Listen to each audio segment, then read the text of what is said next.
Na quarta e última parte de sua entrevista ao Olha Só, Silvia Bittencourt revela que na Alemanha, onde a lei proíbe o nazismo, os partidos de extrema-direita evitam externar abertamente pontos de vista racistas e semelhantes, que os tornem alvo de repressão policial e de punição judicial.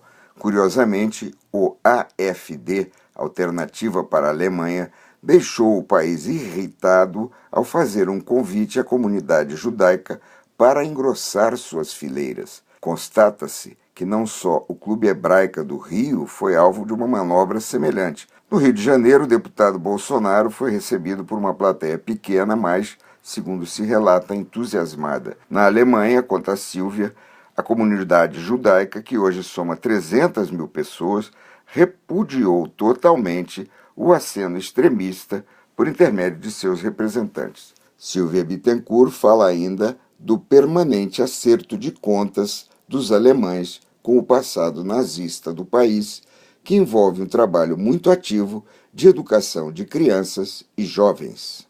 Felizmente, como eu disse, na Alemanha nós não temos uma figura como o Bolsonaro, né? Eu acho que aqui agora é aquela coisa meio do Trump, que ninguém precisa ser politicamente correto, vamos falar o que a gente pensa, vamos fazer piadas racistas, porque agora a gente pode. Isso na Alemanha, por exemplo, a gente não tem. Isso a gente não tem. Você tem esse partido, essa AfD, deixando bem claro que a Alemanha é para os alemães, que os refugiados não devem entrar, que o país tem que fechar suas fronteiras, você tem que acabar com essa história do poder da União Europeia, vamos defender os interesses nacionais, vamos olhar mais para a Alemanha e não para a Europa, mas não uma figura como essa a gente não tem, entendeu? Na Alemanha, nazismo é proibido, e no Brasil também. Então o Bolsonaro foi à Hebraica do Rio e falou que os negros não servem nem para procriar. Me espanta que ele não tenha tido um grave problema, porque isso aí é crime. Isso não tem nada a ver com liberdade de expressão, não é? Não. Isso é crime. Além de ser Na Alemanha isso não teria acontecido. Não, ou um cara vai em cana.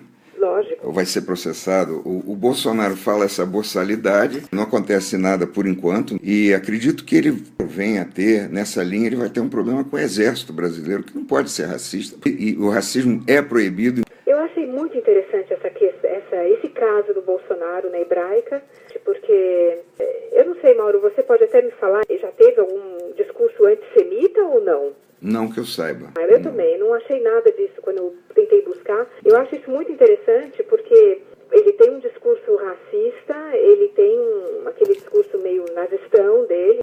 Você vê que a AfD agora na Alemanha, eles não podem falar assim abertamente, mas é muito claro, Basta você abrir a página deles no Facebook para dar uma olhada ali. Também a AfD agora tenta angariar, tenta se aproximar da comunidade judaica alemã. Eu achei muito interessante isso, porque isso aconteceu há poucas semanas também, sabe? E isso irritou muito. Os jornais ficaram muito irritados e os representantes da comunidade judaica também ficaram extremamente irritados. Se eu não me engano, a presidente do partido deu uma declaração dizendo no nosso partido os judeus alemães estariam muito bem representados se eles quisessem ver os direitos deles protegidos, se eles quisessem alguma proteção, que viessem para a AfD. Isso deixou, assim, a opinião pública estarrecida e os judeus alemães também, porque o partido nunca se disse antissemita, mas o caminho era por aí. Por exemplo, nesse partido, a AfD,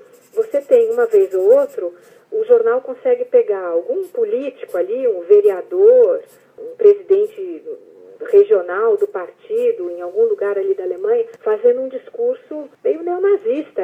Um caso muito típico aconteceu 2 meses atrás, quando um deles, lá da Alemanha Oriental, não sei mais se foi na Saxônia, fez uma menção ao monumento do Holocausto em Berlim, dizendo que absurdo, que vergonha a Alemanha erguer esse monumento. Eu vi. Dizendo que absurdo, a gente nem sabe direito se isso aconteceu e já vão dando um monumento em memória do Holocausto.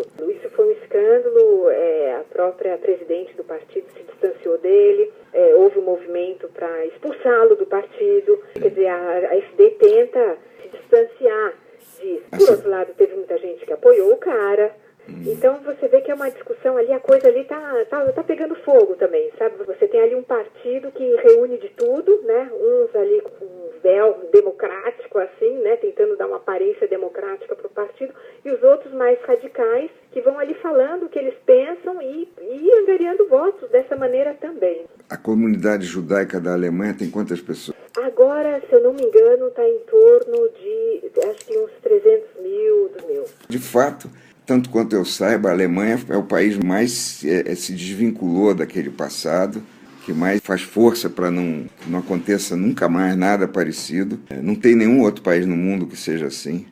O Japão não faz isso, a Itália não.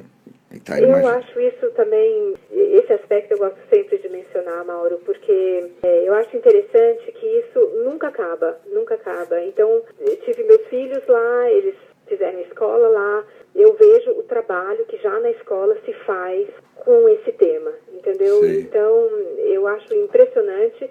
Você vai ouvir vozes dizendo, nossa, mas fala-se demais disso, está na hora de acabar, de fazer, sabe, gastar um ano inteiro falando de nazismo e não sei o quê. Mas eu acho muito interessante que faz parte do currículo escolar, por exemplo, levar os jovens para campos de concentração, faz parte do currículo escolar trazer, isso vai acabar, trazer testemunhas do Holocausto para conversar com os jovens.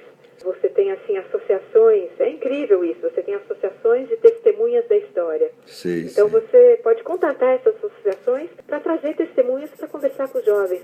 E não só do nazismo, você tem, por exemplo, gente que vai contar da queda do muro, de como tentou fugir da Alemanha Oriental. Então, os alunos lá têm uma relação com história que é muito próxima, muito viva. Né? Infelizmente, as testemunhas do Holocausto estão morrendo, né? São todos velhinhos hoje, mas isso eu acho que é um trabalho assim maravilhoso que eles fazem. E é uma ideia geral, sabe? Você tem partido de conservador, você tem partido de esquerda, e isso é um tema assim que é natural que seja assim. Tem que se falar da guerra, a Alemanha teve um papel horrível nessa história, então é ela que tem que lembrar que isso não pode acontecer jamais. Né? E eu acho isso muito importante, eu acho um trabalho muito bom que eles fazem. Esta foi a quarta e última parte da entrevista de Silvia Bittencourt para o Olha Só.